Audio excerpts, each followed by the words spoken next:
Welcome to another session on our Somatic Healing Summit from Heart Mind Institute. My name is Dr. Philippe Mall, the founder of Heart Mind, and your co-host for this session. And I'm thrilled to be here today with longtime friend and colleague, Anthony Abbagnano. Welcome, Anthony. Thank you so much, Fleet. It's a joy to be back with you again. Absolutely. Really a joy to connect. So I'm going to share your bio, and then we'll jump right into the conversation. Sound good? Yeah. Okay.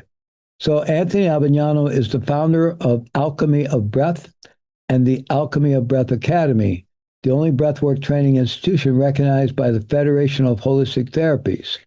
He serves on the executive board of the Global Professional Breathwork Alliance and is the originator of the Bridge process, an inner child retrieval therapy. His work focuses on trauma resolution, emerging consciousness, and personal transformation. Anthony also founded the ARC Retreat Center in Bali and Asha Alchemy School of Healing Arts in Tuscany, Italy. He leads the Inner Journey to Mastery, a 4-month transformational program integrating philosophy, Jungian psychology, conscious loving, hypnotherapy, and matrix energetics.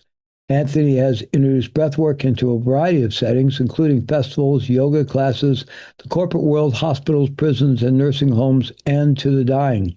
Anthony's work is renowned for its use in addiction treatment, personal growth, psychotropic and plant medicine integration, and humanity's hope for a heart-centered, peaceful coexistence. His forthcoming book, Outer Chaos, Inner Calm, shares insights into resilience and breath-based healing. Is your book out yet? Wow. Yes, it is. It's on Amazon now, and I think it comes out in the UK and Europe on the 16th of June. So we're right on the button. Wonderful. That's exciting. I encourage people to check it out. Outer Chaos, Inner Calm. I love the title.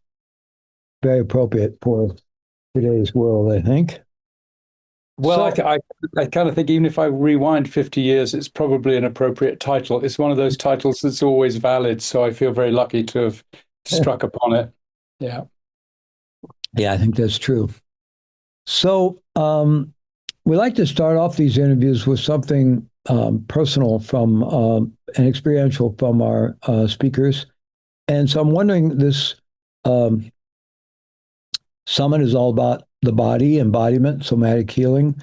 And so I'm wondering if there was a time in your life when either perhaps you felt or realized you were profoundly disembodied or disconnected from the body, or maybe a moment where you felt deeply reconnected, and that experience influenced the trajectory of your work, your path then. Yeah, thank you. I think I'm like most people have been in the past, at least, that I figured my body was almost something that I had to put up with, and I could put it through anything and it would bounce back. And I wasn't very caring about my body when I played athletics as a young child. I continually hurt myself because I wanted to go with the team, you know.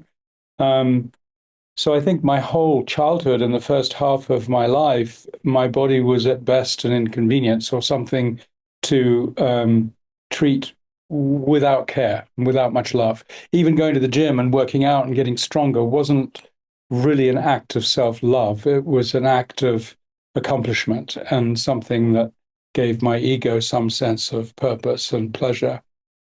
But I think my awakening to the intelligence of the body really came when I started to teach breath work and to develop a kind of meditation that we call alchemy meditation, which is similar to Vipassana meditation, except for those who are familiar with it, where you watch your breath and you scan your body and you experience your body, begin to understand that you have all of these sensations in your body.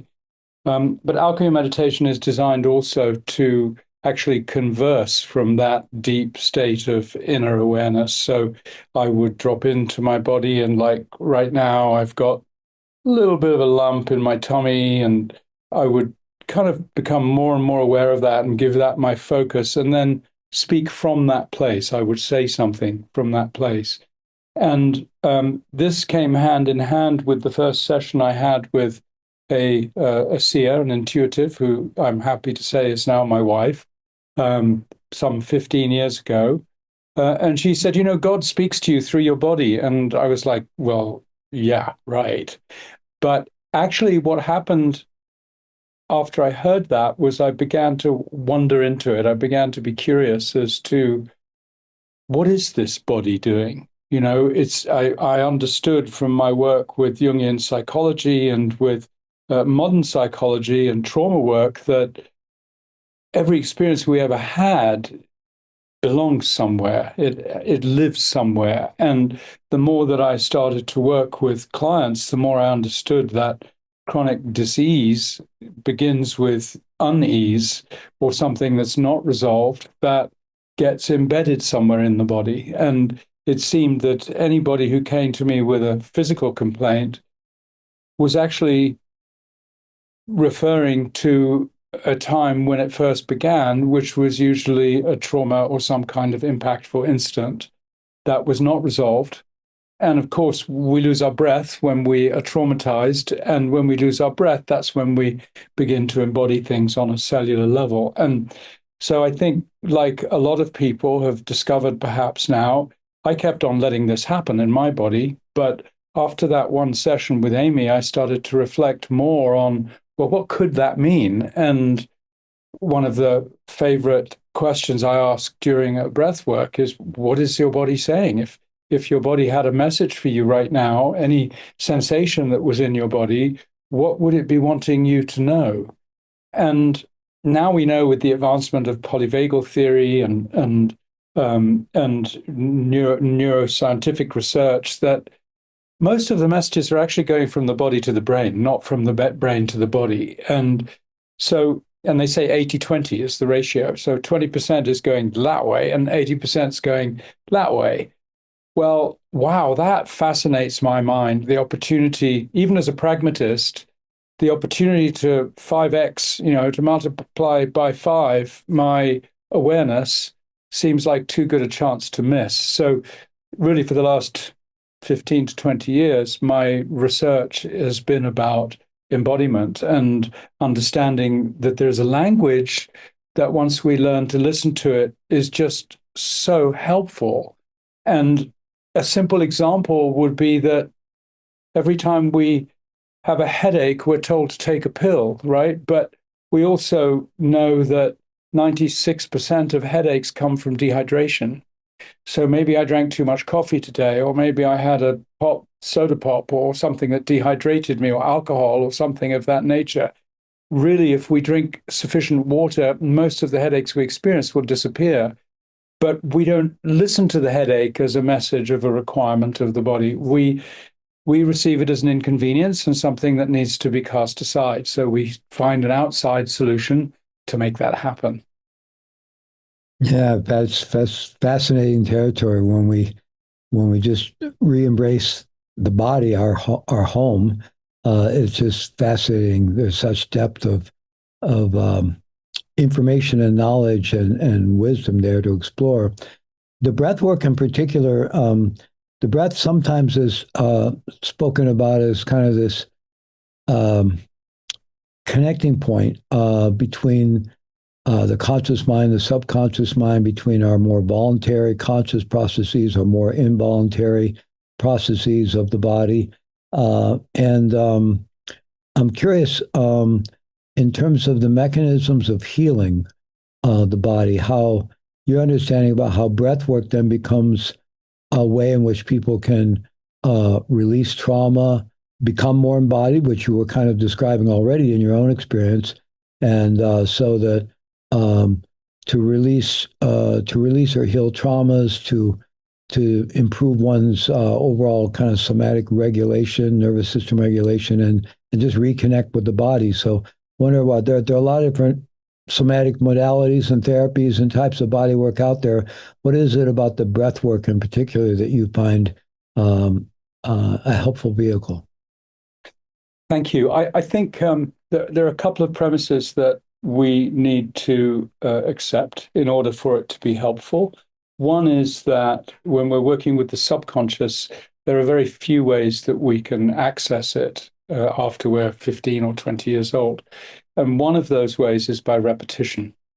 And the breath becomes so useful because we get to repeat it 10 times a minute, right? So if we give our awareness to the fact that we're repeating it, we're already beginning to erode the, solid Fort Knox walls of the subconscious and being able to get access to it. And this is particularly important because the subconscious is full of brilliantly designed coping systems that are decades old and really could do with some updating.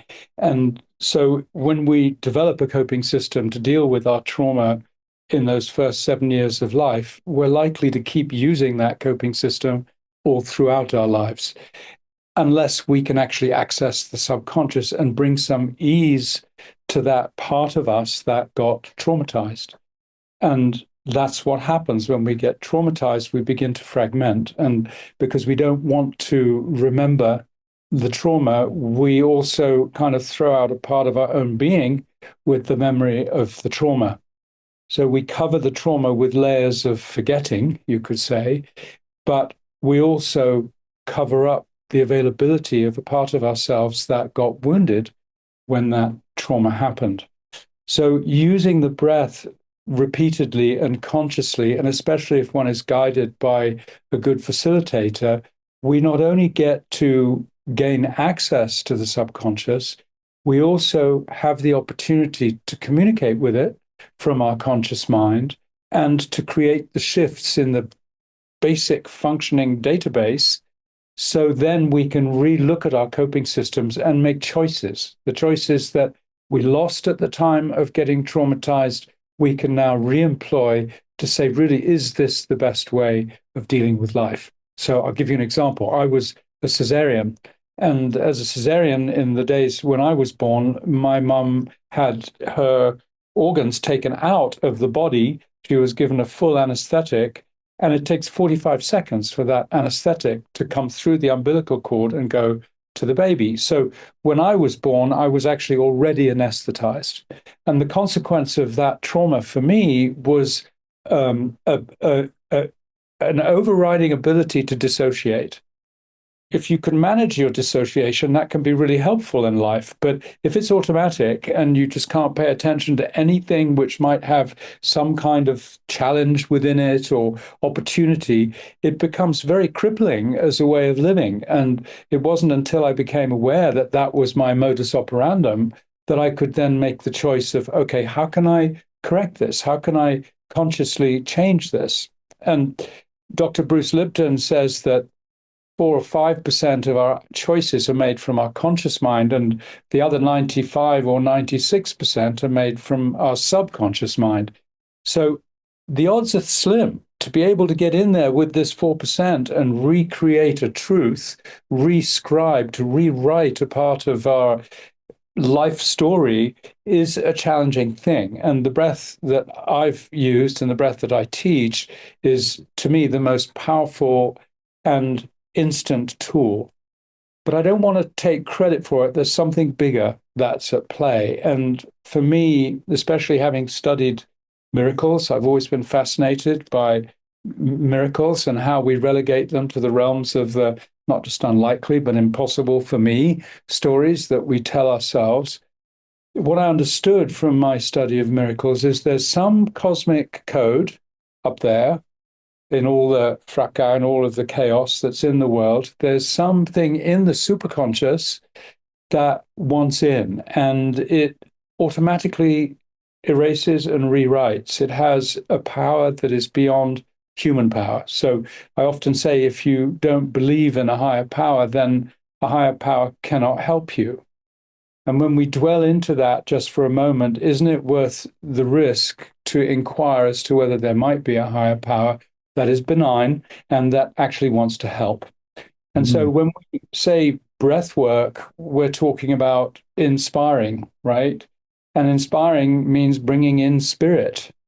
So I've found in those moments when we can access the subconscious and the conscious are aligned during a breathwork session, at the same time, if we open to the superconscious or the supernatural that exists in the breath, then something immediate can happen. And it's not even a conscious, willful act. All that the conscious mind is doing is willfully staying present with the breath and consciously reminding to breathe and just allowing something to happen. And this is that moment that people often call miraculous in a breath work, where a whole life direction can change in half an hour or an hour. So you're kind of addressing this already. I know in your work you sometimes talk about the breath as a messenger, a revealer, as well as a healer. And so I wonder if we might continue exploring how the breath then gives us access to the body's intelligence. So what do we mean by that? I've been doing a lot of study around biofield research of late, which really connects into the yogic traditions I've been part of for over 50 years of subtle body, subtle energy, pranic energy, these kind of ideas, and what you see in Qigong or in acupuncture, the meridians, and in the Tibetan Vajrayana, it has to do with the nadis, or as well as in the Vedic traditions. And so this more subtle energy body, which science is beginning to tip its toe into being able to connect with and acknowledge. So, we tend to think in Western materialistic science that the physical world is primary, and that if there is such a thing as consciousness, it somehow just arises out of all that biochemical neurological activity, whereas in the East, consciousness is seen as primary. And so what we think of as the physical world is more the outermost dimension of our experience. So what you were just talking about, it may not just be out there or up there, but the body itself is in a field of energy that is maybe that superconscious you're talking about, but also in the yoga traditions, the subtle energy flow, what is called prana in Sanskrit, or chi in Chinese, ki in Japanese, and Tibetan is lung. So the subtle energy actually rides on the breath. It rides on the breath. It's very much connected with the breath. And of course, in the Greco-Roman tradition, and the roots of the word breath and spirit is the same. So as you said, it's always been connected with spirit.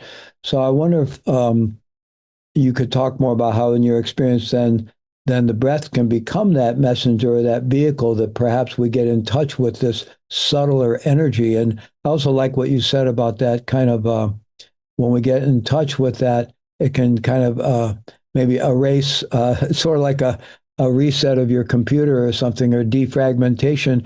The other element, using the language of quantum theory and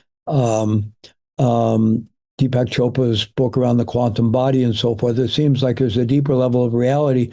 If we can plug back into that, it kind of gets this reset. It's like you used to have to run a defrag program on your computer at night. Now it does automatically, right? But if we had a plug, we could just sort of overnight plug ourselves into the quantum field and wake up in the morning all renewed and refreshed, which sleep does to some degree. But so there's this idea of how can the breath be that vehicle for reconnecting with source, or reconnecting with this deeper level of our reality that then allows things to heal and renew and reset? Yeah, great question. I think it's, to me, the answer is structural, almost architectural, and much more simple than perhaps the mind wants it to be.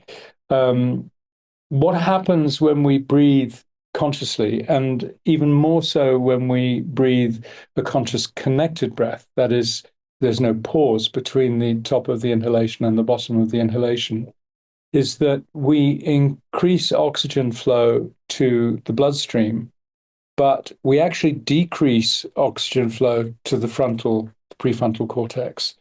So our thinking mechanisms slow down. So my simple answer to this question is that our thoughts get in the way of our awareness of our body intelligence. And we've been taught, and many of us, even my brain, my mind today, wants to feel like it rules the roost. What's happening in my body is happening because my mind tells it to. It doesn't really want to know that it's not the boss and there might be something more significant to listen to. So the mind wants to interfere, and those 60,000 thoughts that the Buddhists say that we have every day, some of them are really quite useless and repetitive, right? When you boil them down to the really functional, useful ones, it's a tiny fraction. So the white noise, or the interference that exists between any higher power, any supernatural power, and the body, or indeed anything outside the body and the body, if it's restricted to going through the filter of the mind and the reticular activation system in the mind, it's going to be limited data. And so when we slow down that thinking process as we do a conscious connected breath, then that begs the question, well, okay, what's going to happen in the gap between those thoughts? What else might come into awareness if those thoughts slow down? And that's why with alchemy, we always point towards the body. We say, keep listening to your body. Your body is your antenna. You know, every cell on the surface of your skin is receiving data and information all the time. Treat this as your body archive of everything that's ever happened to you and everything that's happening to you in this moment. And you understand that you're sitting in the middle of this incredible library and storage of information and data that once you do slow down your thoughts, you can access more easily. I think that it's the same with intuition in a way. I think my wife teaches intuition, and my own experience of my own intuition is that the more I think about it, the less present it is, right?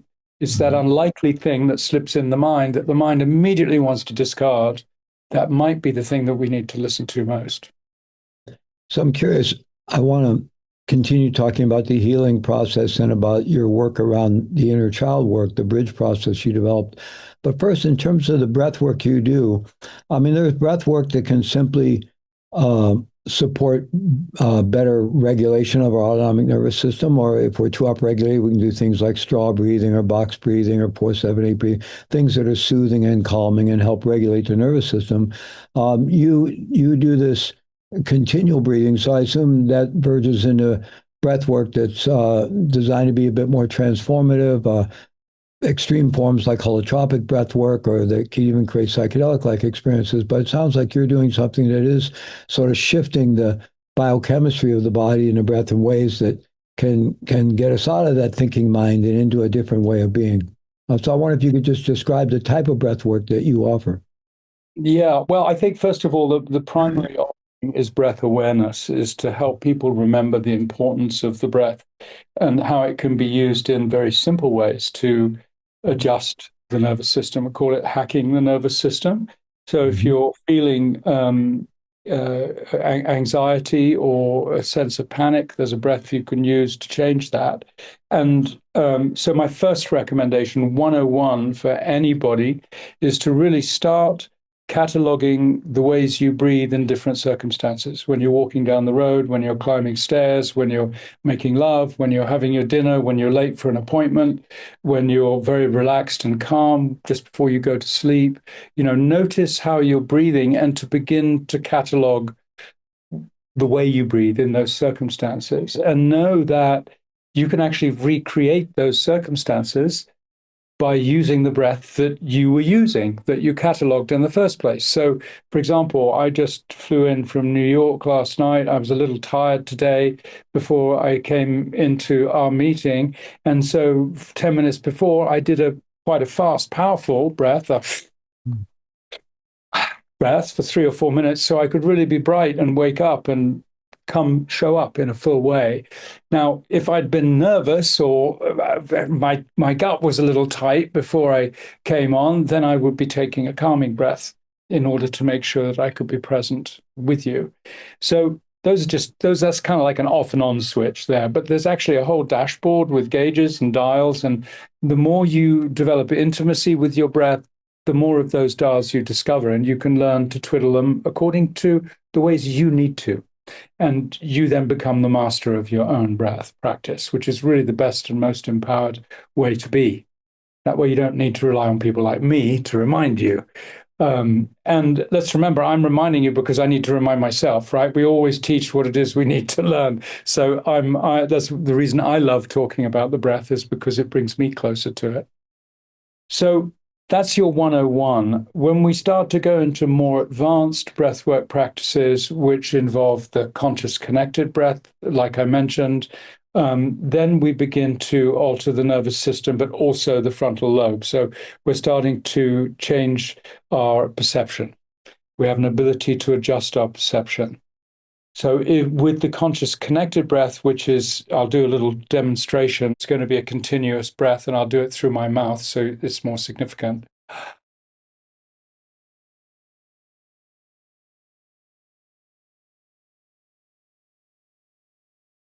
So you can see I'm not pausing. I'm always coming straight into the next exhale or inhale.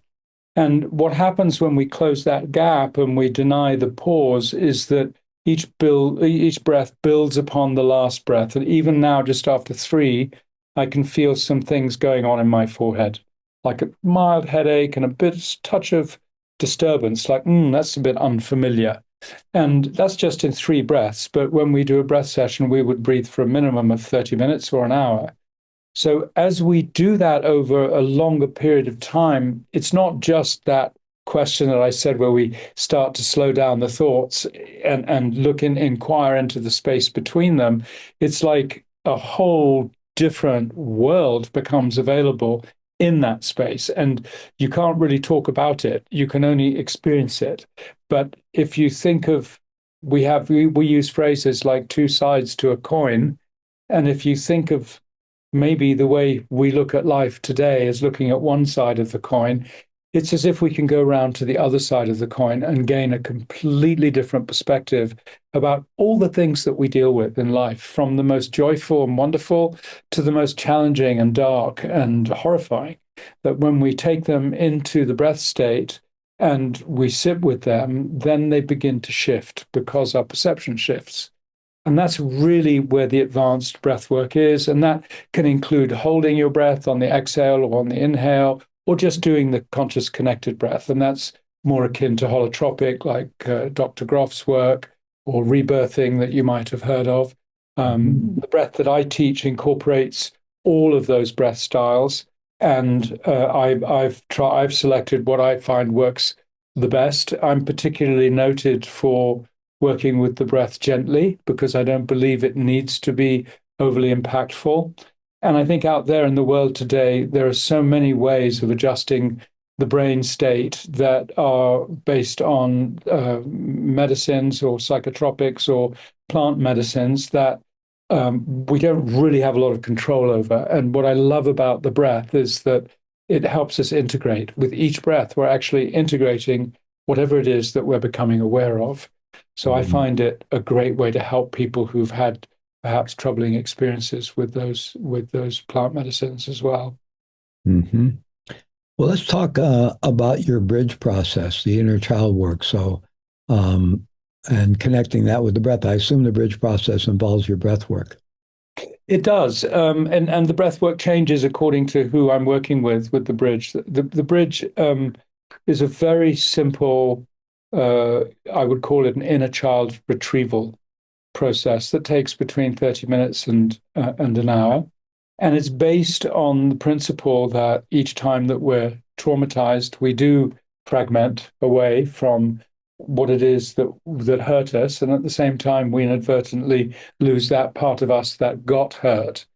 And so if you think of all the times this has happened in our lives, there are a lot of pieces of us that have been left behind that we don't want to have with us because they're just too painful to remember. So what's left? Who is it that's on the presidential debate? There's not a lot of wholeness left when you look on the geopolitical stage at what's going on. Really what I see is a bunch of hurt children trying to figure life out and showing unquantified levels of aggression toward each other because they don't know how to cope with life. So the bridge is a 6-step process, which is really about helping that part of us that got isolated behind the trauma. So we don't need to open up the trauma. We don't need to relive the trauma. This is something they've been doing for the last 100 years, thinking it would help, and it never did help. It just made trauma worse. What we can do, however, is go behind the trauma and retrieve that part of us that got put away, and put away without the breath too. So the act of breathing through the process of the bridge, which is a guided process, is really significant because when you think of all the times you lost your breath, when you were hurt or when you were wounded. Think of today, each breath that you can mentally be aware of choosing to make as a way of taking it back to those times that you lost it. So there's something very deeply healing about this breath work anyway. When we focus it and work together on retrieving parts of who you were in the past that you've left behind, the result is immediate. It's in 30 to 60 minutes, and people become more joyful, more playful, more available, and I think more important than anything else, more fully present, not so hidden, because those parts that hurt are the parts that we had to build walls around us under the illusion that that was protecting us. And so we have a way of working that out, of kind of Mm. unraveling that wet knot and being able to create some order in a chaotic life. I'm curious. I used to lead a very intense group process for many years up until the pandemic, and we weren't able to bring it online. It's just not the kind of work you can do it online. And but it took people back into their family of origin stuff, and we would help them shift their relationship to it. And we used all kinds of psychodrama, and there was an intense group process that kind of got people out of their mask and into. Um, and in the end, though, what it usually involved was rage work and grief work, and often both. Sometimes people had to release the anger before they could get to the grief and the sadness. Some people could go right into the sadness, and it could be different processes. But I'm curious in the breath work. I understand as you're talking about, bringing that healing to those fragmented parts of ourselves and those, the parts of ourselves that were hurt often at a very early age. And so a lot of that may be more in the realm of kind of sadness and nurturing and holding and embracing and But I'm curious if in the breath work, if there's also any need for ever releasing anger of any kind, because it does seem like a lot of people are sitting on a lot of unprocessed anger often. Yeah, absolutely. You're absolutely spot on. And I think any feeling needs to be felt. And that includes from the whole rainbow of feelings, from the brightest to the darkest. The thing is that we're brought up with things like anger. We're brought up thinking that if we release our anger, we'll lose control. And then if we lose control, we don't know what will happen. So we learn to sit on these feelings and not to process them, not to bring them into the air. And I think this is that whole shadow space that really dominates our lives because it's never given the light of day or the air that we breathe. It's always kept locked up in a fridge that's unplugged, and it gets pretty darn stinky. And the longer we live with it suppressed, then the more stinky it becomes and the more threatening it becomes. And unfortunately, the more likely to pop out at times that are really not convenient when we really don't want it to. So, those times that you're going to say the wrong thing, but by George, you're going to say it anyway, right? It's like you're going to win by saying something that you really don't want to say. And your mind knows all of this, and you're just going to go ahead anyway. So, what is the work that we need to do in order to take the pressure off?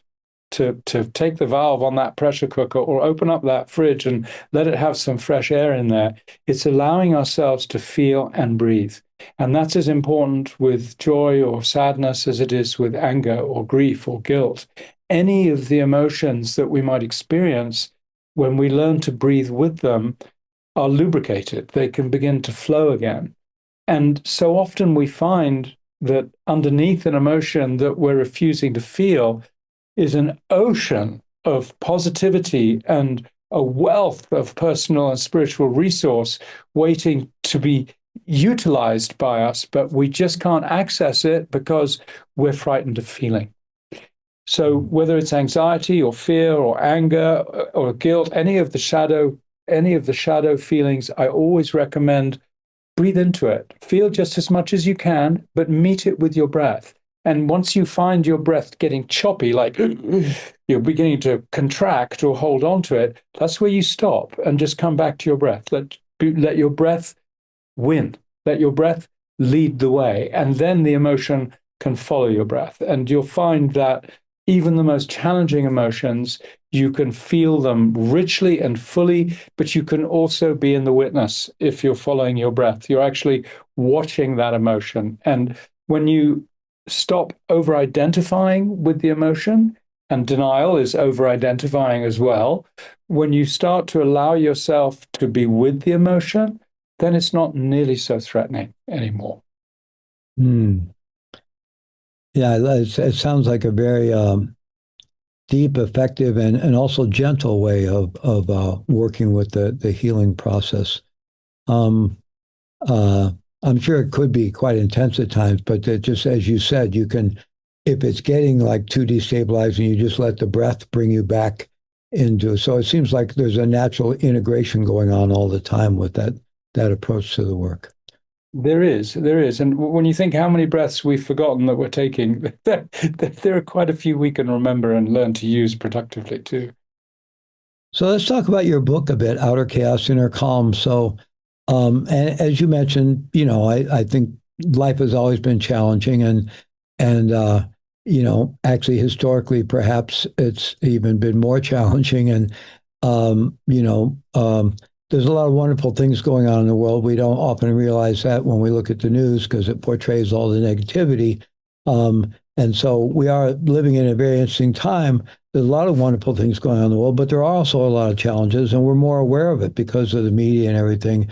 So we're exposed to a lot of, and I think people are experiencing a lot of uncertainty, and there's been a deep destabilization of institutions and strong democracies and the rise of authoritarianism around the world, these kind of things, as well as the rise of AI, which for a lot of people may be very exciting, but for a lot of people it may just be this is like things are changing so rapidly, and will I have a job? What's going to happen to my life? What are my children? So there's a lot of that uncertainty, and it can create a lot of anxiety for people today, I think.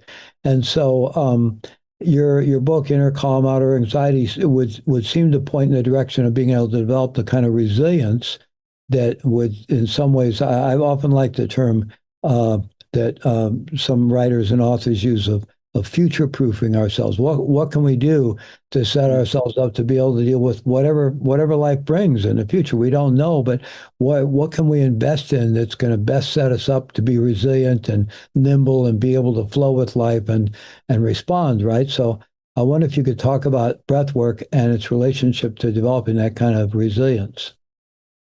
Yeah, thank you. I think, we are so used to our well-being being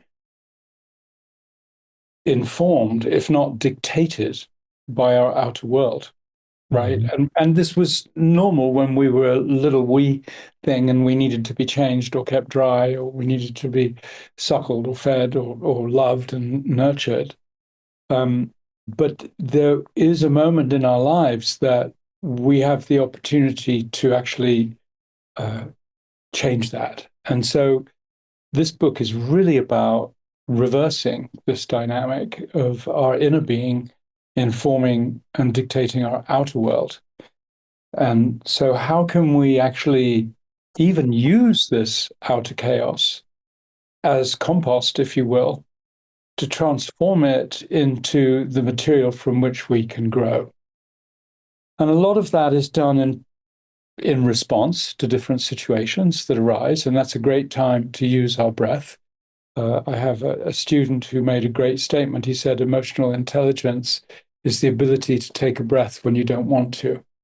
And I think that's really true. That really works for me. So, those times that you feel pressured or the need to react, take a breath and use that time to decide on maybe another few breaths and to allow your own nervous system to begin to settle a bit before you rush into things.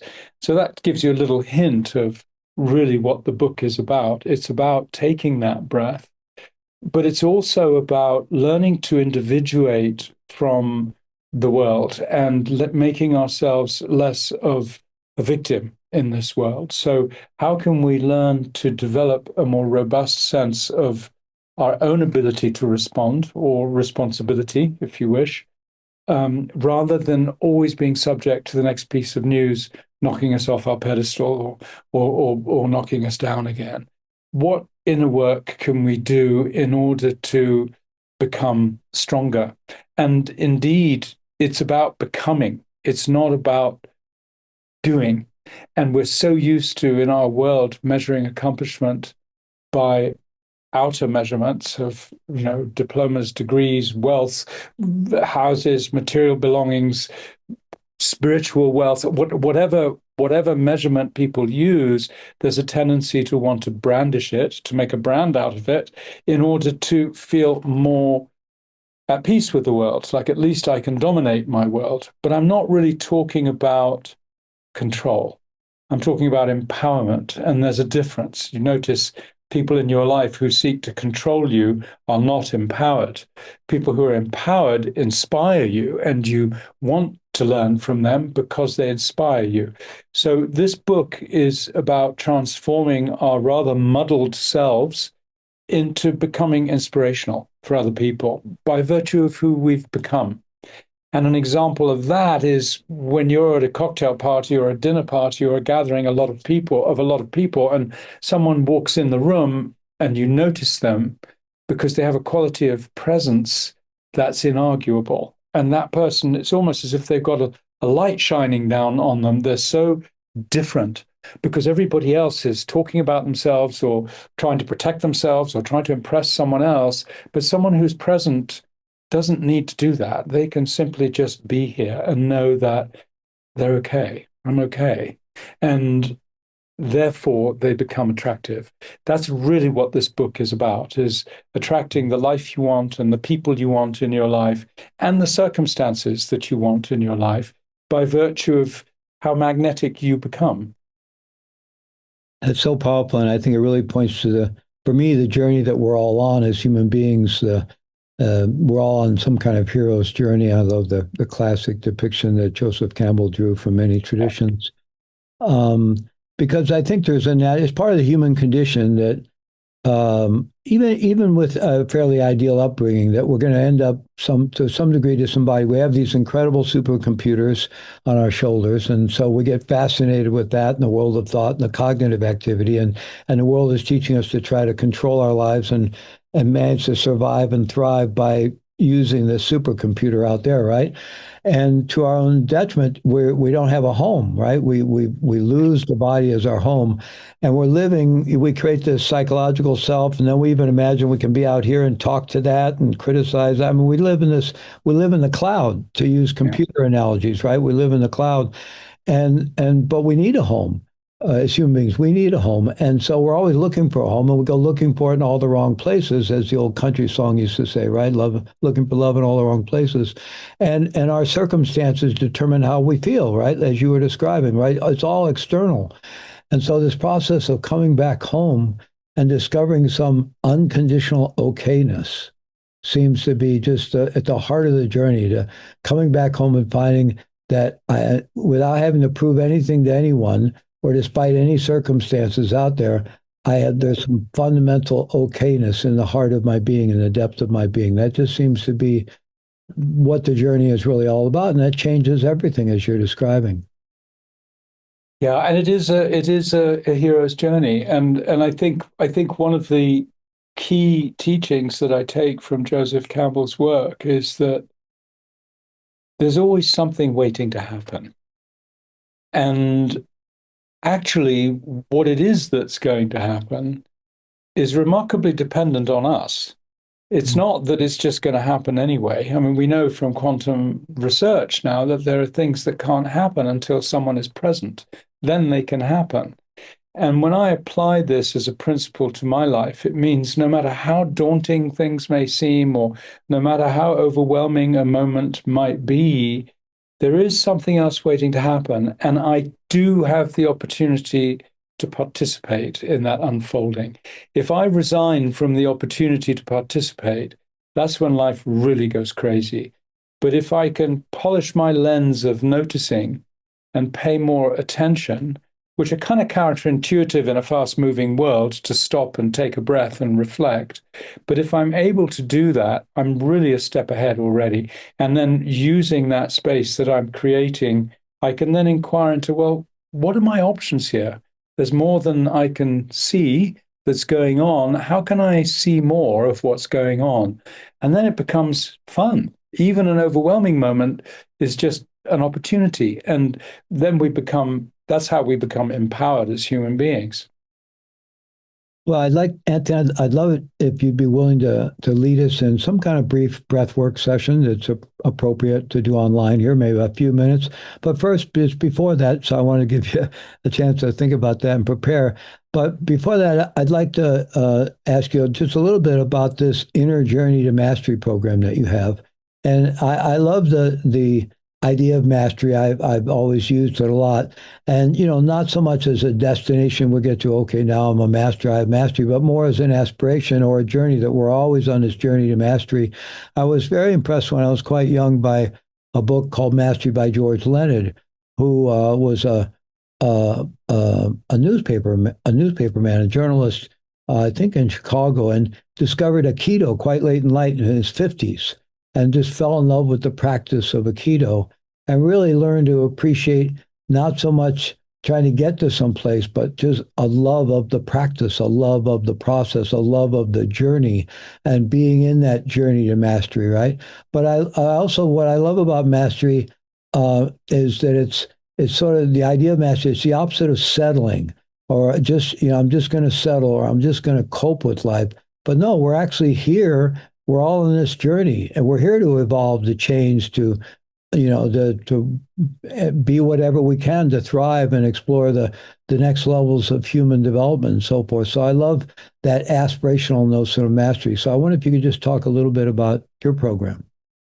Yeah, thank you. I would love to. I think, first of all, mastery is a bit of a paradox because when we think we've achieved it, that's when we really need to humble down and learn some more, I think. So like you said, there's no arrival at mastery.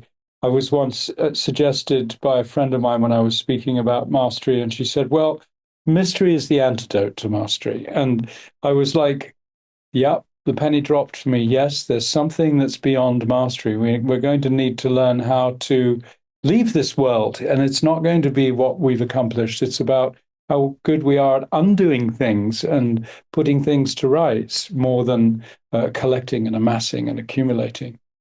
So this inner journey is based upon really my whole life experience and the wish to save people having to live through some of the hell that I had to live through, um, and so to provide a shortcut. And it examines it. It is loosely based on Joseph Campbell's work in the sense that there is this template of leaving the known world and then coming back to it, having been through your challenges and your do or die moments and your finding the treasure of who you are.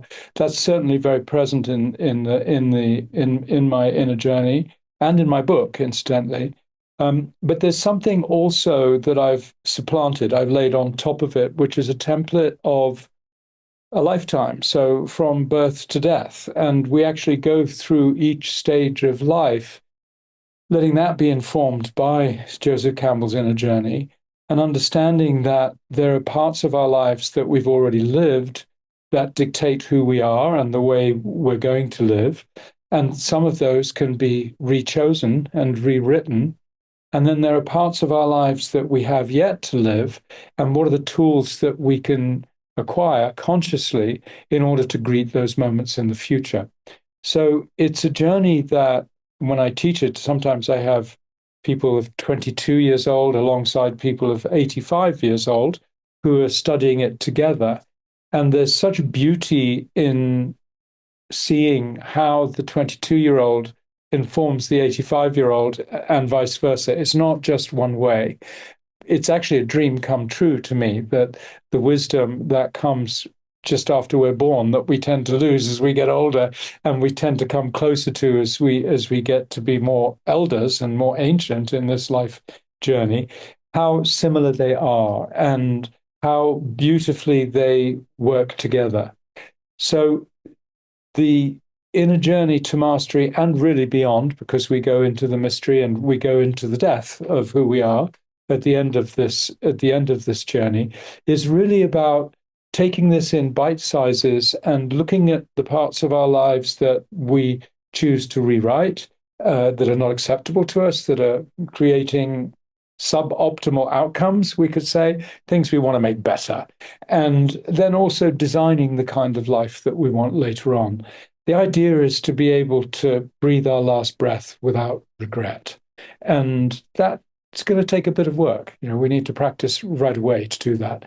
And the book itself, Outer Chaos, Inner Calm, is really an introduction to this inner journey. And the inner journey, in fact, people are invited when they read the book, to join a book club where they can talk with other people who are reading the book as well.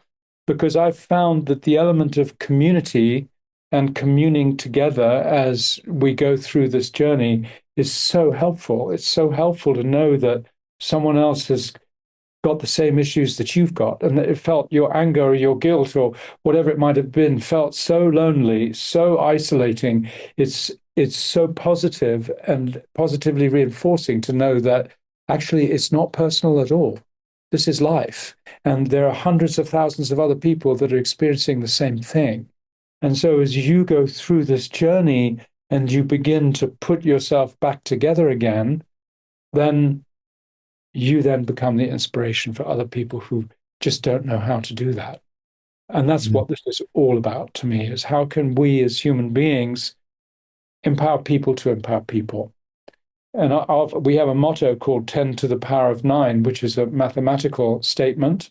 And what that means is if I can help 10 people uplift their consciousness and get them to help 10 people each to uplift their consciousness too, and if we do that 9 times, 9 generations of doing that, we will have reached 1 billion people who are learning to live a better life and standing up for a better life. And that is intentionally the tipping point where the other 7 billion can go, oh my goodness, there's a better way. So we can actually change the conversation away from polarization and not fall into those conversations because we're triggered or activated, or our trauma becomes our dominant force. And we can learn to live a different conversation and invite people to that one instead. Mm. I love that formula of the 10 to the power of 9. Our big goal at HeartMind is to reach 1 billion people with experiences that increase their faith and confidence in their own innate goodness, wholeness, okayness, as we were describing, and then with trauma-informed neuroscience, mindfulness-informed approaches to self-regulation, which breath work is the primary modality, and then co-regulation with others. We feel if we can get those kind of skills and that mindset and heart set to 1 billion people, that really could begin to transform the world. So that gives me great faith, this idea of the power of 9. And there's so many of us doing this, right, to different organizations, groups, and people with this intention that surely we're going to make it happen, because can give us great confidence that this indeed will happen. So, well, I didn't know that was your ethos, and I'm just delighted to know that we're right alongside each other on the front absolutely. line. So, if you would, it does in many ways begin with practice. So, could you lead us in something? Yeah, I'd like to do one as a suggestion and for people to take away, and then we can do one together right now, so people can get an effect right now. And the one, because you mentioned co-regulation just now, and I think this is so important. Amy and I have a contract. Part of our marriage contract is that if we're ever at a loss for words and we just are not communicating well, that either of us has the right to ask of the other to sit down and to take 10 breaths and look at each other in the eyes. And of course, the only times that we do that are when it's a really it's a really challenging moment, right? And you don't want to do it, but you've promised to do it, so you're going to do it. So those first breaths start off with like, don't want to look at you in the eyes. I'm even going to breathe and make it look like I'm not breathing. I'm going to show every kind of reluctance for the first few moments. But by the time you've completed 10 breaths and you're looking at someone in the eyes, you begin to understand so much more than you didn't understand before you started. So if any of you are in relationship, I really encourage you to explore that as an idea. If things are really going well, explore it and see what happens, and then use it when you need to, when times are getting tough and really challenging. Mm. And then I think the breath, I mean, I could show you a box breath or the coherence breath or a bunch of different breaths that count the inhale and count the exhale. But really, what I'd like to share with you is something a bit more dramatic. So you have an effect to walk away with. We were speaking about experiences earlier on. I'd love you to have an experience. And if you're on strong meds or you have heart disease or the first trimester of pregnancy or detached retina or bipolar or schizophrenia or epilepsy, please don't do it as I'm doing it. Try it more gently through your nose. And if you're okay with this, then lean into it gently. You don't have to do it as strongly as I'm going to do it. I'm going to show you the max. You go minimum and go up in stages. And what I'm going to do is called the combustion breath. And this is the breath I used before I came on today. And this is a breath that was actually taught to me by a breatharian. And a breatharian is someone who lives on air alone. They don't eat and they don't drink. And he said that he used this breath whenever he felt he needed to build energy, he would use this breath. And it's called the combustion breath because you breathe in cool air by pursing your lips. And then when you breathe out warm air by opening your mouth. And so it starts quite slowly, like a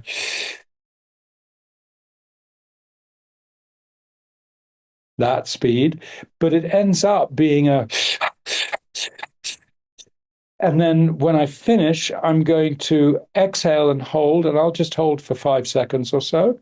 And then I'm going to inhale and hold for another 5 seconds or so. And then I'm going to relax. So you'll see me do the whole thing. Ready? Okay. Ready. Exhale.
Now you may want to keep your eyes closed for a few seconds and really start to notice anything that's different.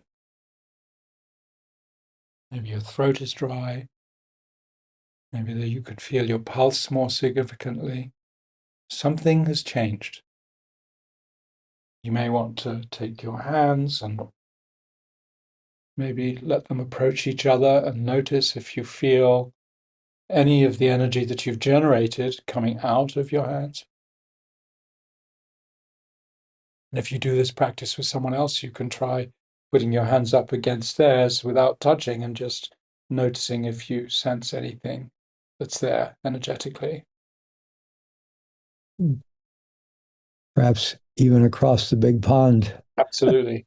The breath knows no boundaries. Yeah. Mm. Yeah.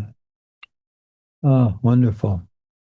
Wonderful. Yeah, I feel very embodied. I can definitely feel energy flowing from the soles of my feet to the crown of my head, and very much the palms of the hands feel that radiation here. And yeah, and just feel kind of alive. And yeah, yeah. Interesting. It seems I don't want to go too far down a rabbit hole here, and we're kind of at the end of our session, but it seems with different kind of more intense forms of breath work, like we just did, um, one thing that seems to happen is there can be a change in the blood chemistry, the relationship between oxygen, Yeah. carbon dioxide, nitrous oxide, things like that, or nitrous dioxide. So that's part of what we can experience that change. there can be a dilation of the blood vessels. So we may be experiencing more blood flow. And then also, it seems like with various types of breath work and embodiment work altogether, there can be kind of a suppression of the default mode network, which is when it's overactive in most of us modern Westerners or modern humans altogether. And it's responsible for that kind of chatterbox between the ears. So when that starts to go offline, the mind becomes more spacious and a little quieter. It seems like this intense breath work is having a lot of different effects like that that contribute to whatever experience we're having. I'm curious about your thoughts on that. Yeah, you're absolutely right. I mean, the one we did was extremely dynamic, and you can definitely feel the effect very quickly. In a normal conscious connected breath, which is the one that I would do with people over an extended period of time, it's much more gentle, Mm. and you can regulate the length of your breath will help regulate the intensity of the experience you have, and you can also do it through the nose. You're not obliged to do it through the mouth. And one very important thing there is don't take mouth breathing as normal. It's not the way we should breathe as humans. We should breathe through the nose. I did this through the mouth partially because you can hear it more easily, and also because it actually does have more effect more quickly. But please don't breathe through the mouth during your normal day. And for those of you that exert energy with athletics, many of you already know the whole principle of high altitude training is to learn to live with less breath, not with more breath. So breathe through your nose if you're doing something exertive. It will increase your stamina. It might slow you down a little bit, but you'll last a great deal longer that way. hmm And speaking of just general breath awareness, um, I think most of us tend to breathe a bit too quickly. Yeah. Just generally, if we can, anytime we think to do it, to slow the breath down a little bit, to shift that baseline to a little bit slower breath than most of us probably breathe. Yeah, I think that's really the secret to anxiety is to learn to manipulate your breath. If you can breathe 6 breaths or less a minute, that's Mhm. five that's 5 seconds in, 5 seconds out. Um, your anxiety will go away. The only question is you've got to want to do it. And I found in my own experience one time I was returning a car to a car rental before catching a flight and I couldn't find them. And I was getting more and more nervous. And I called them and they were on the answering machine. And eventually I got through to the poor lady, the desk clerk at the car rental. And I said, I've been trying to reach you for hours, for minutes. And she said, listen, said, please just take a breath. And I knew as I was driving around frantically looking for her, I knew that's what I could do, but I didn't do it. So, it's restoring choice. That if we can make that commitment to take one breath, that's the breath we can use to say, okay, what are my choices? Even if it's another breath or another 10 breaths, that's what creates the space for us to become more creative in our lives and less reactive. I love Wonderful. how the word creative and reactive means rearranging one letter. And if we can take that one breath, then we can rearrange that letter and make it work for us instead of against us. Oh, I love that. I've never thought of that, the relation of those two words, and how wonderful that the woman who finally answered from the rental car agency had the presence of mind to invite you to. That's Yeah, yeah. wonderful.